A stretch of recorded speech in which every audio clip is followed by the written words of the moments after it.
जय जिनेन्द्र। आचार्य अमृत चंद्र ने अपनी आत्मख्याति टीका में आचार्य कुनकुन देव के समय सार को नाटक के रूप में प्रस्तुत किया है, जिसमें जो तत्व हैं उनको पात्रों के रूप में प्रस्तुत किया है। तो जीव अजीव अधिकार और कर्ता कर्म अधिकार में जीव और अजीव दो पात्र अलग अलग हैं, जिनको हम अपनी अज्ञानता से एक ही मान लेते हैं। और पुण्य पाप अधिकार में एक ही पात्र का डबल रोल है, जबकि हम उनको दो अलग अलग मानते हैं, पुण्य को अच्छा और पाप को बुरा। तो पाप को तो सभी बुरा जानते हैं, लेकिन पुण्य को पाप जो है वो केवल हमारे जैन दर्शन में ही बताया गया है। तो इस पुण्य पाप अधिकार को शुरू करने के लिए अब हमारी यात्रा जयपुर स्टेशन से बीना जी बोहरा से जुड़ी है। बीना जी बोहरा, आपका हमारी यात्रा में हार्दिक स्वागत है। यह हाउस वाइफ हैं और बहुत ही तत्व अभ्यासी हैं, बहुत ही रेगुलर क्लास अटेंड करती हैं, हमारी सारी धार्मिक क्लासेस। तो पुण्य पाप अधिकार की आज 145 से 154 गाथा का सार आप हमें बताएंगी। ओवर टू बीना जी। जिनेन्द्र। पाप पुण्य अधिकार, इस अधिकार में कुल 19 गाथाएं हैं। पुण्य पाप एक ही कर्म के दो रूप होने से संसार का समान कारण है। फिर भी हम पाप को बुरा और पुण्य को भला समझते हैं। इसी भ्रम के निवारण के लिए आचार्य ने ये पुण्य पाप अधिकार लिखा है। गाथा 145 में हम मानते हैं कि शुभ कर्म सुशील है, करने योग्य हैं। अशुभ कर्म कुशील है, छोड़ने योग्य हैं, पर दोनों ही कर्म हैं, संसार के कारण है। यही व्यवहार की स्थापना करके पाप बुरा पुण्य भला तर्क से सिद्ध किया। पहला कारण भेद, पाप के परिणाम संक्लेश रूप, पुण्य के विशुद्ध रूप। दूसरा रस भेद, पाप कटुक स्वाद, पुण्य मधुर स्वाद। तीसरा स्वभाव भेद, पाप की 100 प्रकृतियां संक्लेश रूप, 68 पुण्य प्रकृतियां विशुद्ध रूप। चौथा फल भेद, पाप का फल कुगति, पुण्य का फल सुगति। भेद रूप व्यवहार न से पक्ष का निश्चय न सयुक्ति से खंडन करता है। पहला, दोनों का कारण अज्ञान। दूसरा, मधुर कटुक रस गुण दोनों पुद्गल के गुण। तीसरा, दोनों कर्म के ही स्वभाव हैं। चौथा, दोनों का फल संसार है। अभेद विविक्षा से कर्म एक ही है, इनमें अंतर तीव्र मिथ्यात्व के कारण दिखता है। मोक्ष मार्ग में शुभाशुभ के भेद पक्ष को गौण करके उसका निषेध किया है। व्यवहार पक्ष के आश्रय से सम्यक दर्शन नहीं प्रकटेगा। मुनि मार्ग में भूमिका अनुसार शुभ भाव होते अवश्य हैं, पर वह सम्यक दर्शन का अभाव रूप कारण है। गाथा 146 और 47 में शुभाशुभ कर्म बिना किसी अंतर के बंध का कारण है। संसार अपेक्षा पुण्य पाप दोनों में अंतर है, पर मोक्ष की अपेक्षा दोनों समान है। जैसे सोने की बेड़ी चाहे लोहे की बेड़ी दोनों ही बांधती हैं, बंधन की अपेक्षा दोनों में कोई अंतर नहीं है। इसी प्रकार बंध भाव की अपेक्षा शुभ और अशुभ दोनों ही कर्म समान हैं, दोनों बांधते हैं। दोनों के साथ राग संसर्ग करने से स्वाधीनता का नाश होता है और अपना घात होता है। गाथा 148 और 149 में दोनों कर्मों का निषेध दृष्टांत देकर करते हैं। जैसे जंगल का कुशल हाथी सुंदर है सुंदर कुटनी हथनी को बुरा जानकर उसके साथ राग या संसर्ग नहीं करता, उसी प्रकार आत्म अरागी ज्ञानी होता हुआ बंद के लिए समीप आती हुई शुभ और अशुभ सभी कर्म प्रकृतियों पर परमार्थ से बुरी जानकर राग व संसर्ग नहीं करता है। गाथा 150 आगम से सिद्ध करते हैं, दोनों कर्म बंधन के कारण होने से निषेध योग है। रागी बंधता है, विरागी छोड़ता है, ये आगम का वचन है। जिन्हें नहीं बंधना है वो कर्मों से राग मत करो। यथार्थ शुभाशुभ भावों में एकत्व, ममत्व, कर्ता भोक्ता बुद्धि। शुभ भावों में धर्म मानने का राग। अब शिष्य प्रश्न करता है कि समस्त कर्मों का निषेध होने से मुनिराज तो निष्कर्म ऐशरण हो गए। इसके उत्तर में बोलते हैं कि समस्त कर्मों का त्याग होने से ज्ञान ही महाशरण है। इसीलिए मुनिराज ज्ञान में लीन होकर ज्ञानामृत पान करते हैं। गाथा 151 में मोक्ष का कारण ज्ञान बताया है। आचार्य का प्रयोजन सम्यक दर्शन कराना है, पुण्य को ये बताना नहीं। अब अस्ति से बता रहे हैं कि क्या करना है। ज्ञान बंध का कारण नहीं, इसीलिए मोक्ष का कारण बनता है। मोक्ष का उपादान आत्मा ही है। आत्मा है सो ज्ञान है। इससे ज्ञान को ही मोक्ष का कारण कहना योग्य है। यह भगवान आत्मा पर पदार्थ होने से परमार्थ है।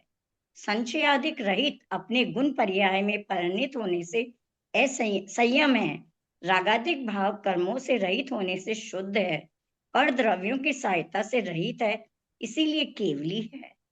विशुद्ध ज्ञान वाला ज्ञानी है। ज्ञान मात्र भाव स्वरूप होने से मुनि है। ऐसे विशेषणों वाले आत्म स्वभाव में स्थिर मुनिराज निर्वाण को प्राप्त करते हैं। गाथा 152 व 153 में कहा है कि ज्ञान मोक्ष का कारण, अज्ञान बंध का कारण है। ज्ञान के बिना किए गए व्रत तपादि को सर्वज्ञ देव ने बाल व्रत अर्थात अज्ञान तप अज्ञान व्रत कहा है। और ज्ञान रूप परिणमित ज्ञानी के शुभ कर्म न होने पर भी वह मोक्ष को प्राप्त करता है। अज्ञानी शुभ कर्म होने पर भी बंध को प्राप्त करता है। इस प्रकार से सिद्ध होता है कि मोक्ष का कारण शुभ कर्म नहीं मात्र ज्ञान है। गाथा 154 में अज्ञानी जीव मोक्ष की अभिलाषा तो रखता है, परंतु 3 गलतियां करता है। पहली गलती, वह आत्मज्ञान व श्रद्धान से रहित है। दूसरी गलती, वह मोक्ष के वास्तविक कारण शुद्धोपयोग को नहीं समझता है। और तीसरी सबसे बड़ी गलती, अज्ञान से संसार के कारण जो पुण्य पाप है उन्हें ही मोक्ष का कारण समझ लेता है। अतः मोक्ष से और दूर होता चला जाता है। इसलिए अज्ञानी जीव कभी भी मोक्ष को प्राप्त नहीं कर सकता है। बीना जी, आपने बताया पुण्य पाप कर्म बंध के कारण होने पर भी उसे मुक्ति का कारण मानना, ये भला कहाँ की समझदारी है। गाथा 146, 147 दोनों को निश्चय से समान सिद्ध किया और फिर गाथा 145 में दोनों का कारण अज्ञान, दोनों कर्म का स्वभाव, दोनों का फल संसार बताया। नाटक समय सार जी में तो बनारसी दास जी ने इस अधिकार का नाम ही पुण्य पाप एकत्व द्वार रख दिया। पर जीव स्वच्छंद न हो जाए, इस कारण आचार्य देव ने यहाँ निश्चय की बात रख के व्यवहारी जनों को पाप से बचाने के लिए पुण्य पाप में कारण, रस, स्वभाव भेद और फल में अंतर बताकर व्यवहार की स्थापना भी की। धर्म के नाम पर पुण्य क्रिया और पुण्य भावों में आकंठ डूबे संसारी जनों को आचार्य देव बार बार समझाते हैं, पाप के समान पुण्य भी अधर्म है, बंध का कारण है। पर पुण्य भला, ये मान्यता हमारे अंदर इतनी गहरी बैठी है कि हम इस बात को कभी पचा ही नहीं पा रहे हैं, समझना ही नहीं चाहते और पुण्य के राग में संतुष्ट होकर मुक्ति के नाम पर बनते ही हैं। राग और बंध का अविनाभावी संबंध है। जिस जिसको राग उस उसको बंध, जहां जहां राग वहां वहां बंध, जब जब राग तब तब बंध, जितना जितना राग उतना उतना बंध। रागी बनता विरागी छूटता। यहाँ राग को अज्ञान कहा क्योंकि राग अपने को नहीं जानता और अज्ञान भी अपने को नहीं जानता। अज्ञान बंध का कारण, ज्ञान ज्ञान मुक्ति का कारण है। ओवर टू पूजा जी। बहुत अच्छे से एक्सप्लेन किया बीना जी ने भी और प्रमीला जी ने भी। सबसे पहले हमें ये निश्चित करना होगा कि हमारा लक्ष्य क्या है। अगर स्वर्ग जाना हमारा लक्ष्य है तो ये अधिकार हमारे लिए नहीं है, और अगर मोक्ष जाना हमारा लक्ष्य है तो ये अधिकार हमारे लिए ही लिखा गया है। हम मोस्टली समय सार में 4 बुद्धियों की चर्चा करते हैं, एकत्व बुद्धि, ममत्व बुद्धि, कर्तृत्व बुद्धि और भोक्तृत्व बुद्धि। एक बुद्धि और यहाँ पर है, वो है पुण्य में उपादेय बुद्धि। ये अग्रहित मिथ्यात्व है जो अनादि से हमारे साथ चला आ रहा है। चोर भी चोरी करने को बुरा मानता है और पूजा करने को अच्छा मानता है।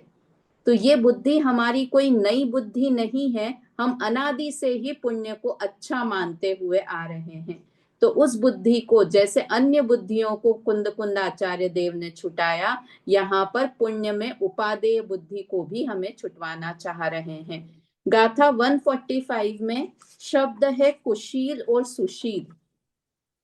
तो शील का अर्थ होता है स्वभाव। जैसे अपन बोलते हैं ना, दुनिया परिवर्तनशील है, मतलब दुनिया का स्वभाव चेंज होना है। तो इसी तरह पुण्य का स्वभाव अच्छा और पाप का स्वभाव बुरा, कुशील, ऐसा हम मानते हैं। किंतु जो हमें संसार में परिभ्रमण कराए वो अच्छे स्वभाव का कैसे हो सकता है? जो हमें दुखी करे वो अच्छे स्वभाव का कैसे हो सकता है? ये कुशील और सुशील 2 शब्दों का है। बाकी एक 148, 149 नंबर की गाथा में आया है सहावरदा। मूल गाथा में ही शब्द है कि पुण्य किसके लिए है। हम पुण्य छोड़कर बैठ जाएं कि पुण्य उनके लिए है जो सहावरदा हैं, मतलब स्वरूप में स्थित हैं, जो स्वभाव में स्थित हो गए हैं, उन जीवों के लिए पुण्य हेय है।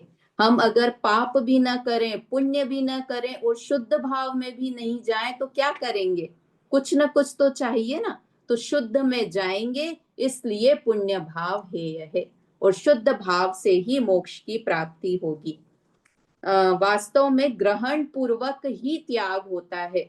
तो पहले हम शुद्ध भाव को ग्रहण करें। और देखो, सच बात तो यह है, पाप को छोड़ना पड़ता है, पुण्य को छोड़ना नहीं पड़ता है। बीना आंटी, पुण्य छूट जाता है। मुनिराज पुण्य छोड़ते नहीं हैं, पुण्य उनके छूट जाता है। तो इसलिए हम हमारा पुरुषार्थ पुण्य को छोड़ने में नहीं लगाएं, किस में लगाएं? शुद्ध भाव को ग्रहण करने में अपने पुरुषार्थ को करें। ऐसी यहाँ से बात की है। बाकी बहुत अच्छा एक्सप्लेनेशन सबका हो ही गया है। चलिए, जय जिनेंद्र।